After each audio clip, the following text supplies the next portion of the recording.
Em meio às cidades que crescem, às florestas que recuam e às mudanças climáticas que já moldam o presente, existem povos que resistem. Povos que carregam na memória, na arte e no cultivo da terra um conhecimento que antecede o Brasil e que hoje luta para não desaparecer. Nossa reportagem percorre essas histórias. Histórias de quem transformou o território urbano em espaço de luta, de cuidado e de continuidade. Histórias de uma ciência ancestral que insiste em permanecer mesmo quando o mundo tenta apagá-la.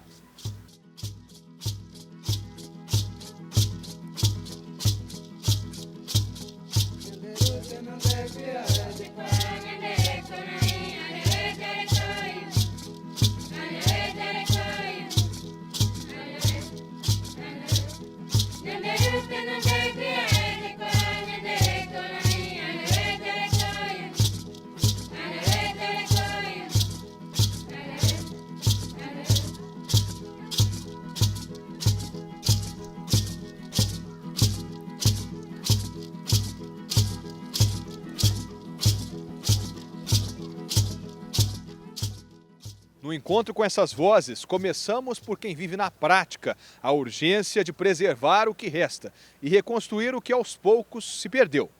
Uma liderança jovem, mas guiada pela força das mulheres mais velhas da sua aldeia e pela responsabilidade de manter vivo o que recebeu dos ancestrais.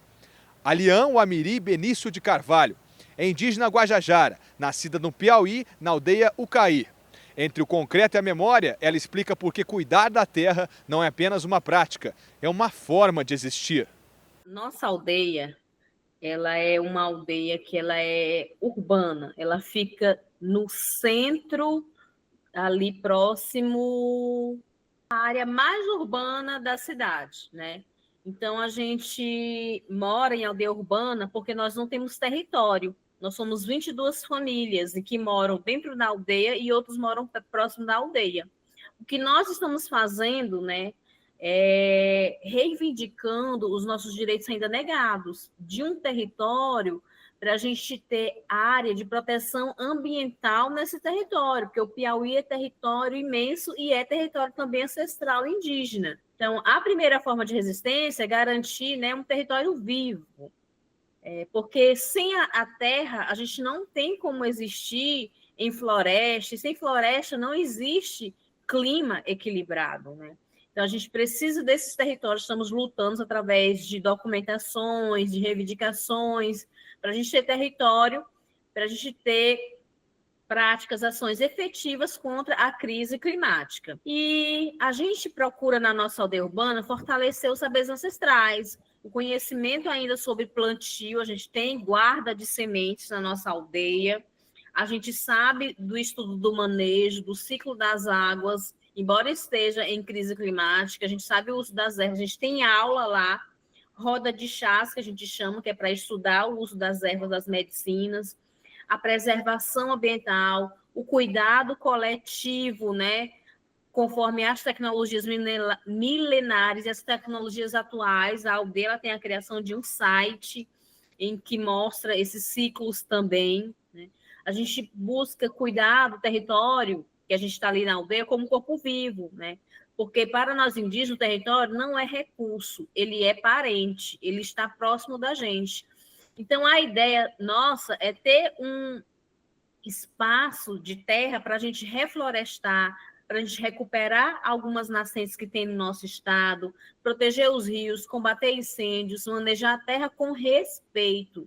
Então, fortalecer uma economia sustentável indígena no artesanato, na agricultura tradicional e no turismo de base comunitária é o que a gente tem feito para a gente poder apoiar essa construção e amenizar essa situação de crise climática.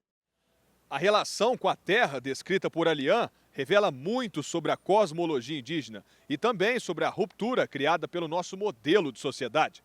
Para entender esse contraste, conversamos com a antropóloga Sandra Lúcia Goulart, pesquisadora da Unicamp e especialista em culturas indígenas e cosmologias amazônicas. Veja que o movimento dos indígenas nesse sentido de diálogo entre diferentes tipos de conceitos, teorias, ciências, já está sendo feito. Então, isso é interessante de perceber né? Quando a gente pega uma série de populações indígenas da Amazônia, que tem muito forte o xamanismo, então muitos autores, eu até me incluo entre esses autores, que estudam o xamanismo indígena de alguma maneira, reconhecem, identificam um elemento, e em diferentes xamanismos de diferentes povos, que são diferentes, mas um elemento da própria estrutura disso que podemos chamar de xamanismo, que é uma espécie de abertura para diferentes tipos de cognição, diferentes tipos do que muitos autores chamam de formas expressivas. Ou o que são formas expressivas? Formas de registro, oralidade, diferentes tipos de grafias, né? Abstratas, gráficas, figurativas, escritas, auditivas, diferentes formas de registros que acionam diferentes sentidos humanos. O Lévi-Strauss já falava, né, a ciência dos indígenas é a ciência do concreto, né? E a ciência dos ocidentais não é a ciência do concreto, mas ambas são ciências. Ambas expressam o mesmo pensamento humano, mas elas, para o Lévi-Strauss, que era outra coisa, né, elas se desenvolvem a partir de materiais diferentes. Mas não é só materiais diferentes, são conceitos diferentes. Então, tem coisa que não dá para dialogar. E é bom que não dê para dialogar. Isso, a grande antropóloga brasileira Manuela Caneiro da Cunha, que também trabalha com essas questões, ela diz isso num texto dela sobre as agricultoras lá camponesas, né? Que é importante que a diversidade seja mantida.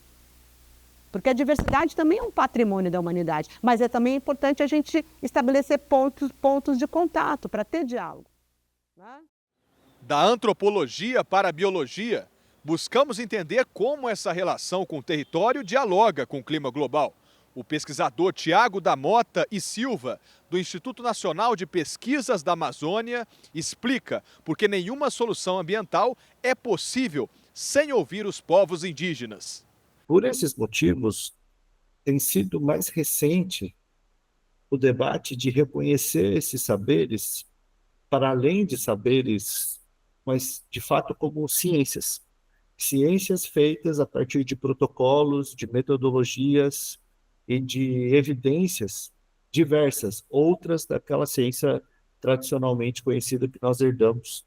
Aqui na Amazônia, iniciativas que lidam em parceria com ciências indígenas e outras ciências tradicionais, digamos assim, tem demonstrado resultados muito positivos, inclusive do ponto de vista de resultado científico mesmo, né?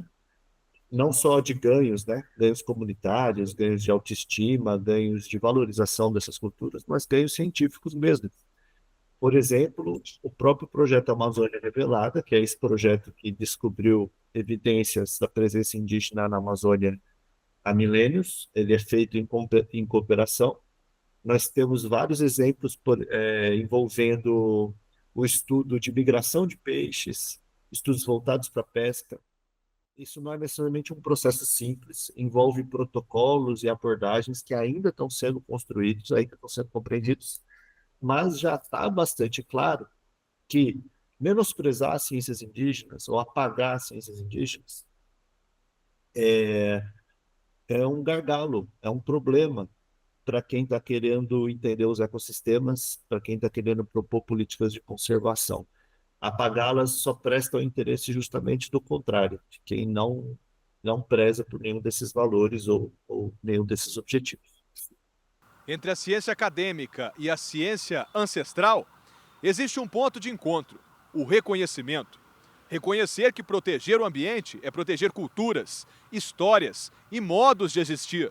E entender que o futuro, o de todos nós, depende da escuta dessas vozes. Vozes que cuidam da terra como parentes. Vozes que resistem. Vozes que apontam um caminho para uma justiça ambiental verdadeira. Esse convite que você me fez, ele é extremamente importante, porque eu estou aqui falando do meu povo, estou falando do manejo da terra, estou falando das ervas que curam, né?